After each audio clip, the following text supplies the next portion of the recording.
welcome to another deep dive with us. Yeah. Today, we're diving into effective teaching, Okay. especially for those of you in the psychology field. Right. And our source material is a guidebook for college psychology teachers. Uh-huh. So it's kind of a peek behind the curtain at what makes a psychology course really click. Interesting. And get ready, because our mission today is to give you some practical tips and tricks Okay. to help you boost your teaching game, All right. no matter what subject you teach or how long you've been doing it. Sounds good. I was really excited to see that this guidebook kind of goes beyond just presenting information. Oh, yeah. It talks about this thing called the scholarship of teaching and learning. Well, it's really more than just a thing. It's a whole field of research Really? dedicated to understanding how people learn best and then using that research to improve teaching. Mm. Psychologists are actually some of the leaders in this. Interesting. They even have dedicated conferences and journals on the topic. That's wild. I had no idea there was so much science behind good teaching. Well, there is. The guidebook also mentions that the student population is changing. Oh, yeah, for sure. We're seeing more part-time students and older students coming back to school, and there's just more diversity overall in student backgrounds. Yes, and that actually makes effective teaching even more important. How so? Well, think about it. Okay. By 2025, most college students in the U.S. will be from minority groups. Wow. That's according to the guidebook. Okay. So creating a learning environment where everybody feels included and supported is key. Yeah, that makes sense. Yeah. Okay, so let's get into some of the practical stuff. Right. The guidebook has this whole concept of a master list for teachers, which found both amusing and kind of brilliant. Okay. It even gets down to the nitty-gritty, like how to schedule office hours strategically. Right. And there's this one part I thought was hilarious. What's that? It says, don't put TBA for your office hours, because students will interpret that as, don't bother me. Yeah, it's so true. Right. Little things like that can really set the tone for the whole semester. Yeah. You know, being organized and clear in your communication. Right.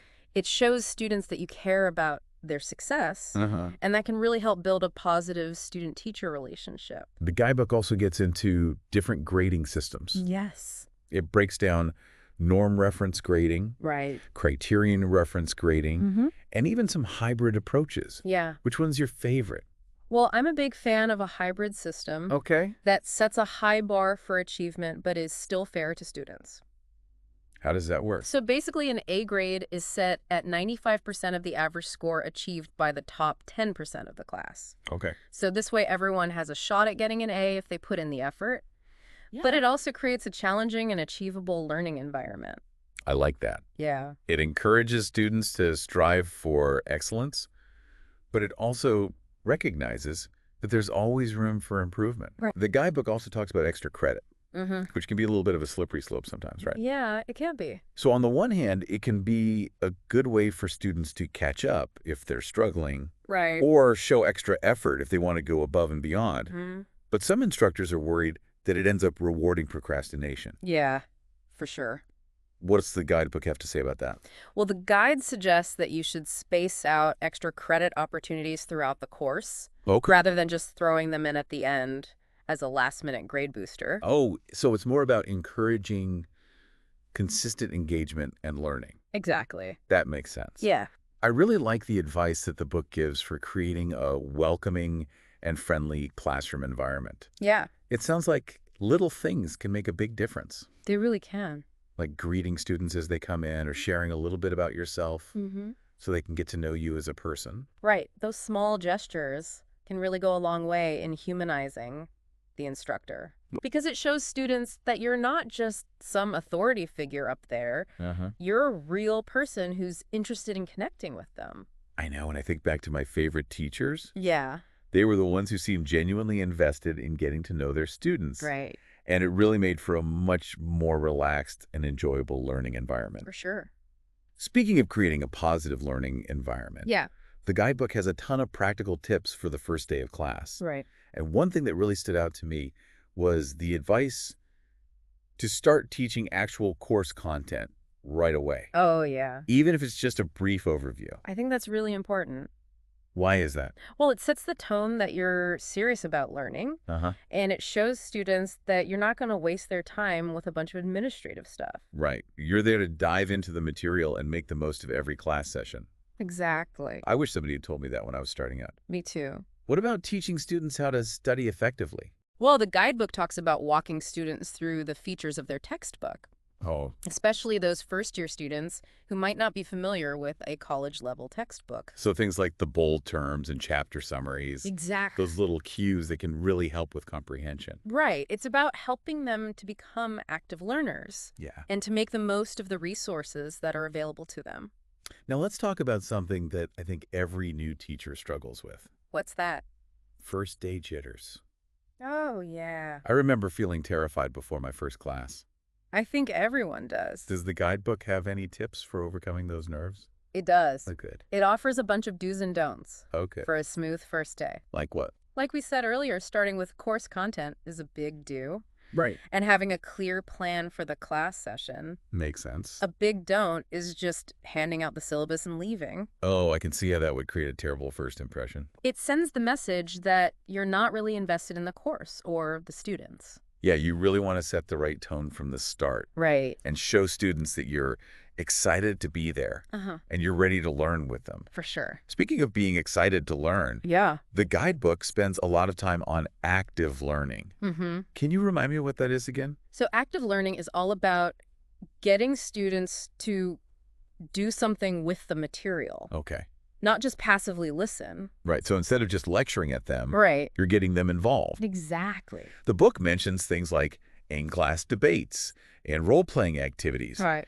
and even one-minute essays to check for understanding. Those all sound great. They are. And it seems like you could adapt those to almost any subject. Oh, yeah, for sure. The key is to find activities that get students thinking critically Right. and applying what they've learned in a meaningful way. Exactly.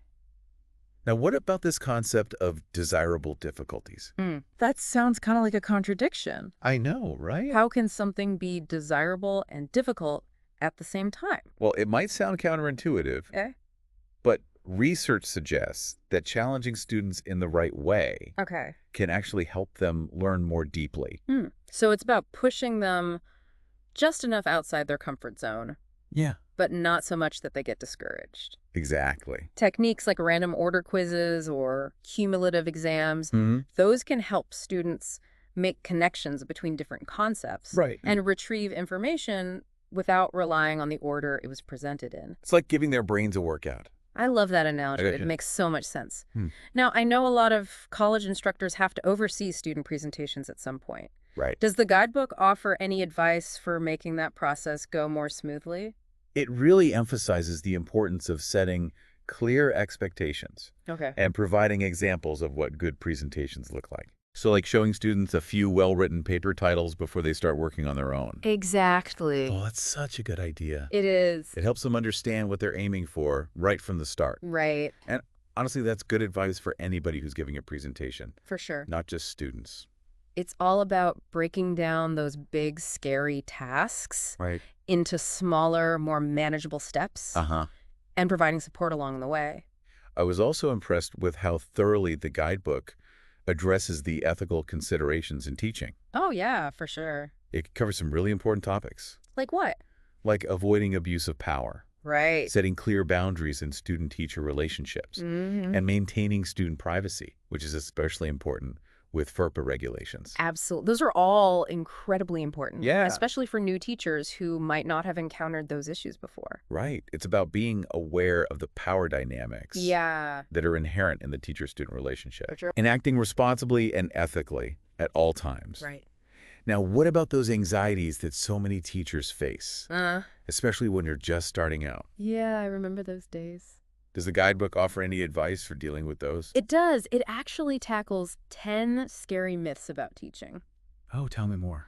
That can cause a lot of anxiety for new instructors. Okay, I'm sure we've all fallen prey to a few of those myths Oh, but what at if... some point in our teaching careers. Oh, yeah. Like what?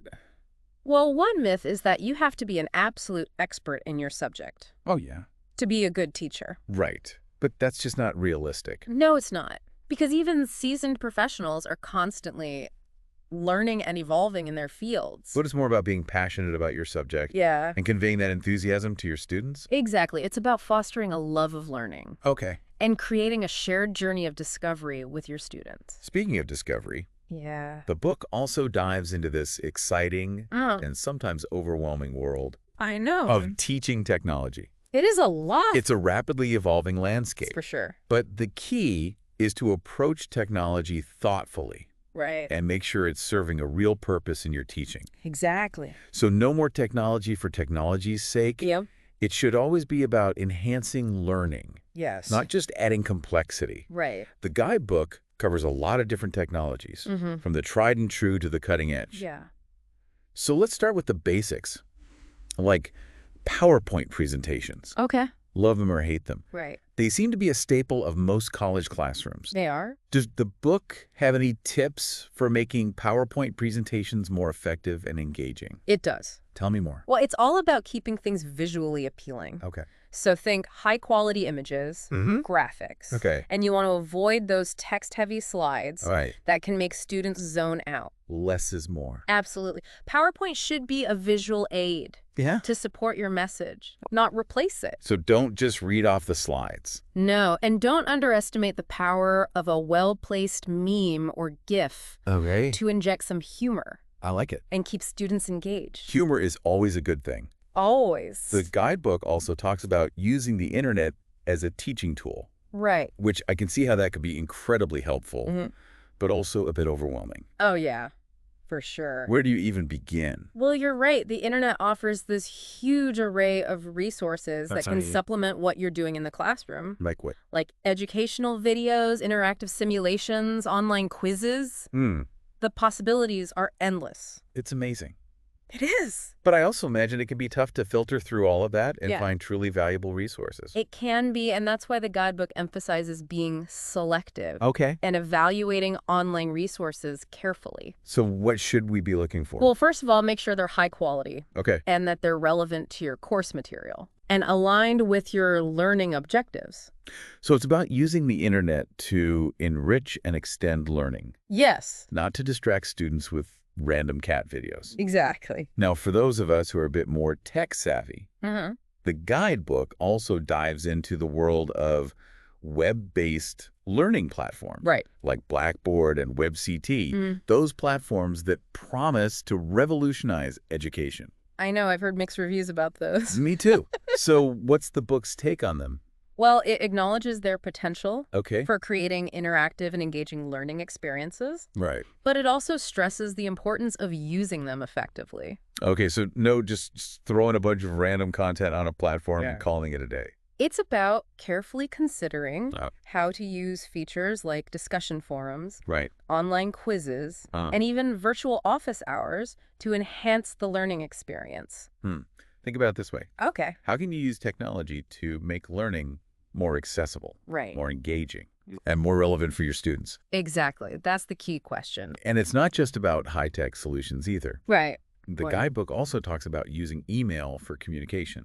Yeah. Which is sometimes overlooked as a teaching tool. It is. But it can actually be really effective for facilitating communication between instructors and students. For sure, especially for students who might be hesitant to speak up in class. Okay. Or who have busy schedules that make it difficult to attend office hours. I can see that. Email allows for asynchronous communication, which can be really beneficial for some students. Right. And for instructors, it provides a written record of those interactions. Exactly. Which can be helpful for documentation and accountability. Now, I know some instructors are taking the plunge and teaching fully online courses. Yeah.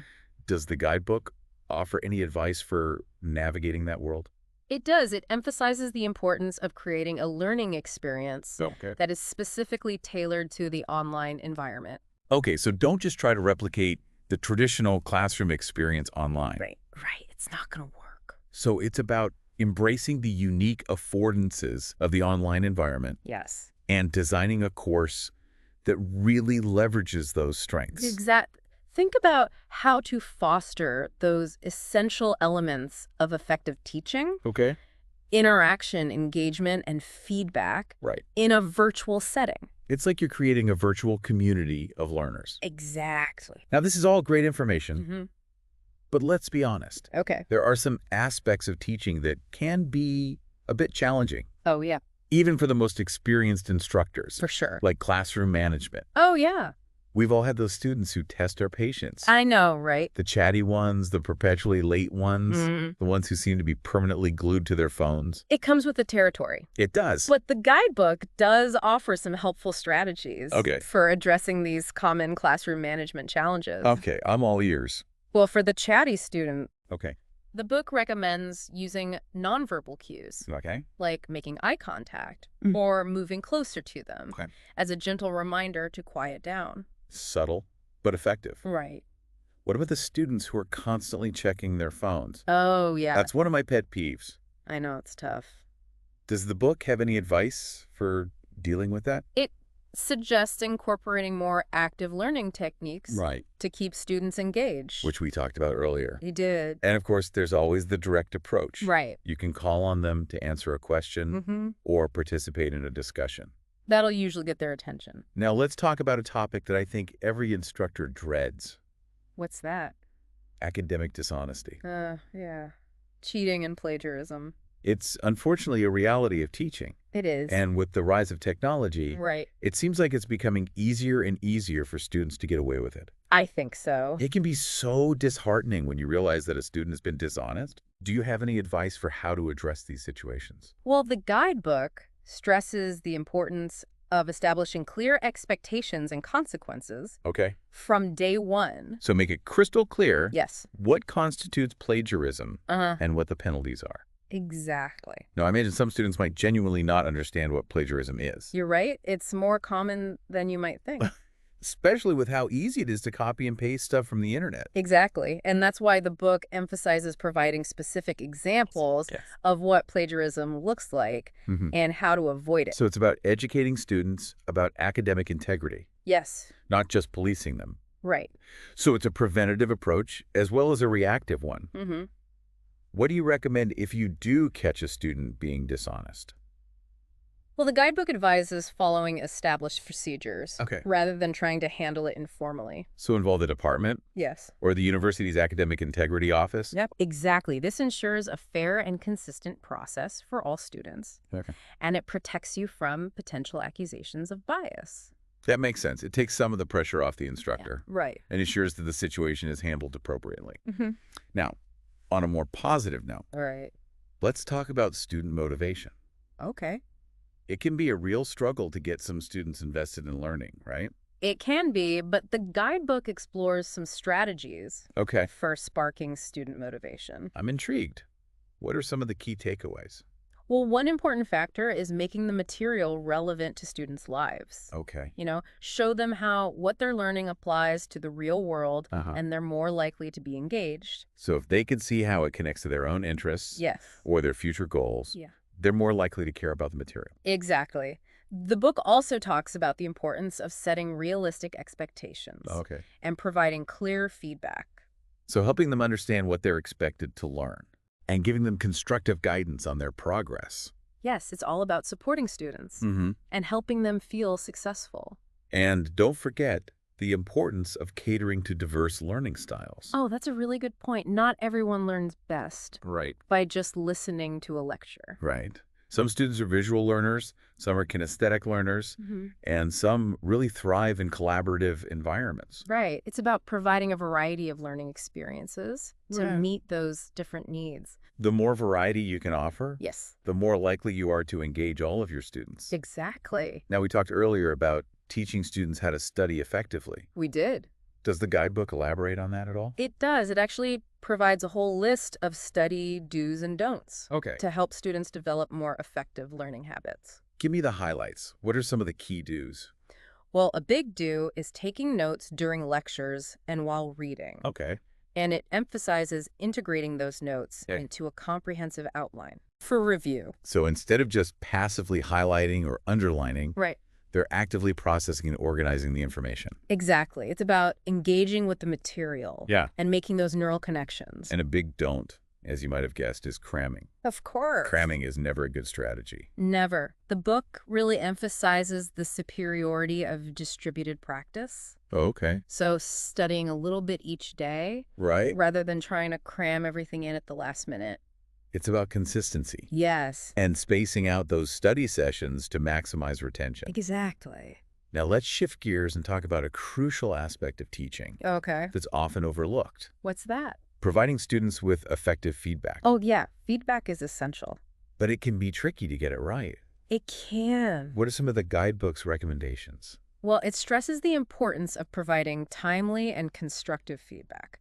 Okay. So don't wait 2 weeks to hand back a test. Oh, I hate when teachers do that. I know. It's like, what's the point? Exactly. The sooner students receive feedback, the better. Right. It allows them to identify their mistakes and correct their course. Exactly. And feedback should be more than just pointing out what they did wrong. Right. It's about offering specific guidance on how to improve. So the guidebook emphasizes that feedback should be specific, actionable, Yes. and focused on the task rather than the student's character. That's really important. So instead of saying you did a terrible job, right. it's more like your thesis statement could be stronger.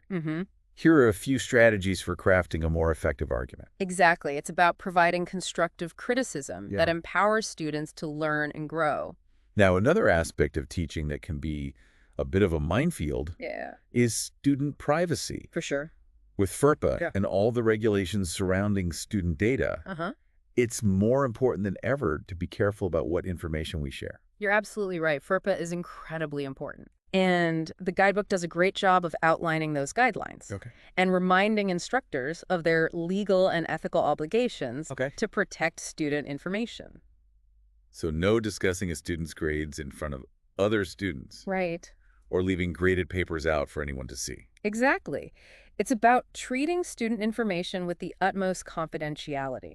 One thing I've always found a bit daunting is writing letters of recommendation for students. Oh, yeah, those can be tough. Because those letters can carry a lot of weight. They can. And I want to make sure I'm doing right by my students. Does the guidebook offer any guidance on this?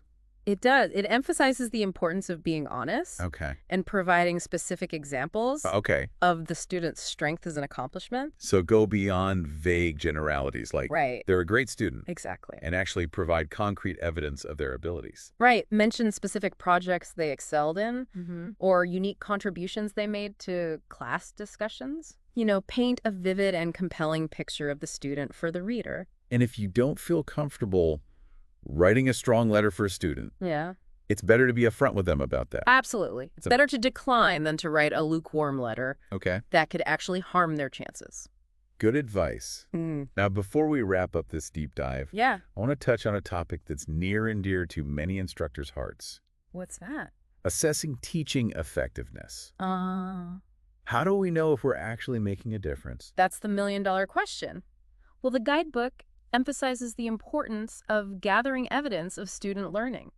Using a variety of methods. So not just relying on those traditional exams and quizzes. Right. It's easy to fall back on what's familiar. It is. But you want to think about incorporating assessments that tap into different learning styles and levels of understanding. You're right. Things like projects, presentations. Yes. Even class participation can provide a more well-rounded picture of what students are actually learning.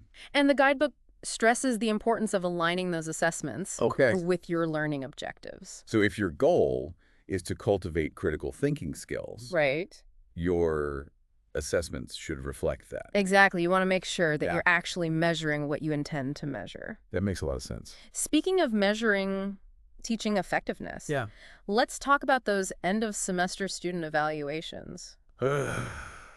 Those can be so nerve-wracking. I know. I know they're supposed to be helpful. Right. But it's hard not to take them personally sometimes. It is. Does the guidebook offer any advice on how to approach those evaluations? Well, it acknowledges that student evaluations are just one piece of the puzzle.